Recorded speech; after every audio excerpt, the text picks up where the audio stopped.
Well, we'll be reading part 4 of chapter 9 in this session in Joseph Campbell's Primitive Mythology, part of the Masks of God series. 4. The stage of Cro-Magnon man, circa 30,000 to 10,000 BC.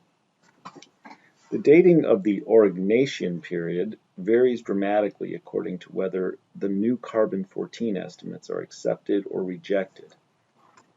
The Abbé Breuil rejects them, declaring that they lead to absurd results and spans of time notoriously insufficient. We must still wait, he writes, until we learn of the limits of this technique, which seems less accurate when the material is more than 15 or 20,000 years old.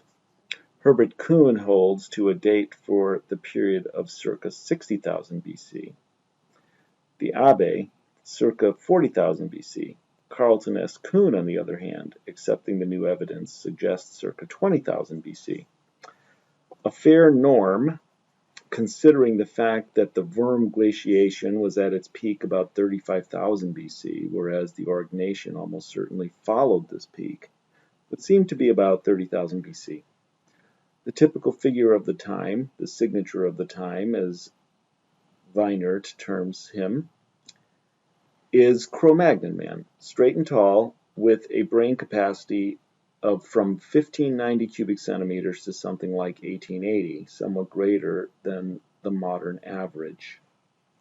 But a number of other racial strains also appear. Some of these, Chanslade man, Combe Capelle man, have been said to resemble the modern Eskimo. Others, Grimaldi, suggest types of Italian. In the continent of Africa, where Cro-Magnon remains have been discovered down the whole east coast as far as the Cape, other forms suggest the Bushman. 4 major divisions of the Upper Paleolithic, the culminating age of the Great Hunt, have been generally recognized: the Aurignacian, the Solutrean, the Magdalenian, and the Caspian. The Aurignacian. This is the high period of the Paleolithic female figurines and of the earliest rock engraving and painting styles. The mural art is linear and somewhat stiff, though by no means crude or incompetent. One thinks of the tension of the archaic. The bone, ivory, and stone figurines, on the other hand, are boldly stylized. Some, indeed, with consummate elegance and in a manner remarkably modern. On the walls of a number of the caves, claw marks of the cave bear have been found, and it has been observed that engravings and paintings usually appear near these spots. Thus we may say that the master bear was the first teacher of this animal art, and where he touched was a proper place for animal magic. The stenciled or colored imprints of human hands likewise appear on the walls, many with mutilated fingers. Thus finger joint offerings are indicated, like those of the North American buffalo plains. The hand imprints were perhaps placed on the walls in imitation of the imprints of the bear. The caves were the sites of animal magic and of the men's rites. They are the underworld itself, the realm of the herds of the underworld, from which the herds of the upper world proceed and back to which they return. They are of the realm and substance of night, of darkness, and of the night sky, their animals being comparable to the stars, which are slain by the sun yet reappear. The mythologies of the animal masters and shamanism, the journey to the other world by way of a ceremonial burial, men's threshold rites, rebirth, and the mass dance inspired the liturgies of this brilliant age. The female figurines indicate furthermore that a mythology of the goddess existed also, which can have been either complementary or alien to the finger-chopping system of the men's dancing rites. The goddess suggests a context more closely associated than that of the caves, however, with the tropical areas of the primary diffusion, where a planter's mythology, or at least the prelude to a planter's mythology, must by now have come into form. The classical area of the cavern art is southwestern France and northern Spain. That of the figurines extends, on the other hand, from the Pyrenees to Lake Baikal. Moreover, migrations to America in pursuit of game, roughly from the Baikal region, were almost certainly in progress before the close of this age. The Solutrean. Solutrean was a cold, dry period when the protecting grottos and rock shelters were abandoned for the grassy plains, which now replaced the tundra, became the scene of a broadly ranging world of grazing herds and nomadic hunting bands. From the Dordogne to the Mississippi, the mammoth hunt was at its peak. We no longer find images of the goddess in the West European sites, but she is prominent still in the hunting stations of the broad Lowes lands from Eastern Europe to the Baikal zone. Moreover, it has been noted that the female figurines of Predmost in Moravia, Menzin in the Ukraine, and Malta in remote Siberia, which some authorities assign to this period, others, however, to the Aurignacian, bear close comparison with one another. The common hunting ground by this time was enormous in extent and freely traversed. Among the skeletal remains of a new race of men, arriving apparently from the east through Hungary and the Danube basin, and pressing as far as to the Dordogne, is revealed in a series of remains well represented at Brunn, Brux, and Predmost, and the particular talent of these new arrivals was for the fashioning of beautiful spear points. Their skulls, however, suggested a certain drop in the mental niveau, going down as low as to a capacity of about 1350 cc. Animal figurines in mammoth ivory, as well as figurines of the goddess, and a particular clarity of decorative geometrical design, distinguish many of the sites associated with this race. One of the Brunn skeletons was lavishly adorned with cowrie shells and perforated stone discs, bone ornaments from the ribs of the rhinoceros or mammoth and mammoth teeth. A badly damaged ivory figure, apparently of a male, was also found in this grave, and many of the objects were tinted red. The race was surely one of vigorous hunting nomads, and appears to have continued the cult of the goddess into Solutrean times. In the type of station of the period at Solutre in central France, near the Saône, a great open-air campsite has been found, sheltered on the north by a steep ridge and having a fine sunny exposure toward the south, with immense fireplaces and the remains of abundant feasts. Wild cattle and horses, the woolly mammoth, the reindeer, and the stag were abundant. Likewise, the cave and brown bear, badger, rabbit, wolf, hyena, and fox. The jackal too now appears, which in form and character is a precise counterpart of America's coyote.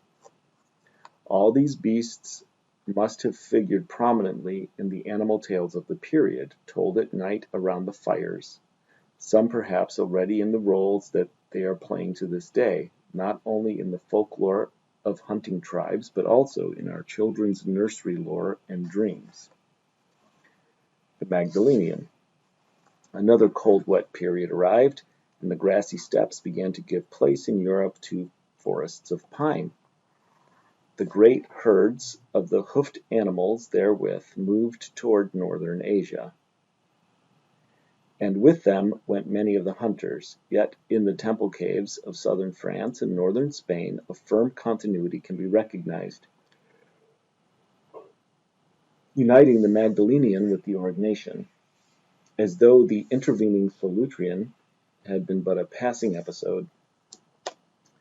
The animal forms of the mural art now are masterfully rendered in a powerful painterly style with fluent lines and rich coloration, through eyes that had looked at animals in a way that has not been known since, and by hands perfectly trained. This art was magic, and its herds are the herds of eternity, not of time, yet even more vividly real and alive than the animals of time, because their ever-living source. At Altamira, the great bulls, which are almost breathing, they are so alive, are on the ceiling reminding us of their nature, for they are stars. And we recall the mythology of Frobenius's Congo pygmies, how the rays of the rising sun slew the herds of the sky. The hunter is identified with the sun, his javelin with its rays, and the herds of the field with the herds of the sky. The hunt itself is a heavenly adventure, rendering in time eternal forms, and the ritual of the cave is, so to say, its transubstantiating sacrament. And so here they are, these heavenly herds, in the primal abyss of the night sky. For according to the logic of this sort of dream, this game of myth, where A is B and B is C, this cave is the timeless abyss of the night. And these paintings are the prototypes, Platonic ideas, or master forms of those temporal herds of earth, which, together with the people, are to play the play of the animal master, the willing death, and the sacramental hunt. The Magdalenian is the period of the male and female bison, of the sanctuary of Tuc d'Orbe, the dancing shaman of Trois Frères, the shamanistic trance and bison sacrifice of Lascaux, and the bear sacrifice of Montespan. The mythology of the great hunt is in perfect flower. But the new animals of an encroaching forest have already begun to appear among the remains. The red deer, the forest horse, the moose, and the fallow deer, so that the great days of the plains are passing. The hunters are turning to the rivers and the sea. Harpoons of bone are made for whale and seal. Curiously, too, the stature of the Cro-Magnon hunters themselves has now considerably diminished. 5 feet 1 inch and 5 feet 3 inches are their typical measurements, no longer 6 feet and 6 feet 4. And the brain is down to the capacity of our own today, 1500 cc. A number of interesting motifs discovered in the graves deserve remark. At the grotto of Les Hoteaux, a skeleton overlaid with Magdalenian implements, resting on its back, covered with red ochre, and with its thigh bones inverted. At the grotto of Placard, 7 skulls separated from their bodies for burial. A woman's skull surrounded by snail shells, many of which were perforated. The 2 skull tops fashioned into bowls. At the grotto of Duruthi, a skeleton with a necklace and girdle of lion teeth and bear teeth. At Chanslade, the Eskimo-like skeleton already mentioned, legs comparatively short, height not more than 4 feet 7 inches, covered with several layers of Magdalenian artifacts, and the limbs so tightly flexed that they must have been enveloped in bandages. And then finally, at Oberkassel near Bonn, 2 skeletons a yard apart, one female about 20 years old, the other male about 40 or 50, respectively 5 feet 2 and 5 feet 3. They were covered with great slabs of basalt, and red coloring matter extended completely over the skeletons and surrounding stones. The bones of animals were present, also a finely carved small bone horse head, and a polished bone tool of beautiful workmanship, carved with the head of some small animal resembling a marten. We may recognize in these, besides honor and sacrifice, the hope that the ghost will stay abroad and leave the living alone. Reversed thighs, the separated skulls, the bandaged crouch, and the heavy basalt slabs. The bear and lion teeth are interesting because these 2 animals in the northern bear and African lion panther rites, respectively, are, as we have seen, equivalent in form. Both animals have their eyes in front, they look ahead, as men do, whereas the other animals have their eyes at the side. The shaman of Trois Frères is shown staring full face at the viewer.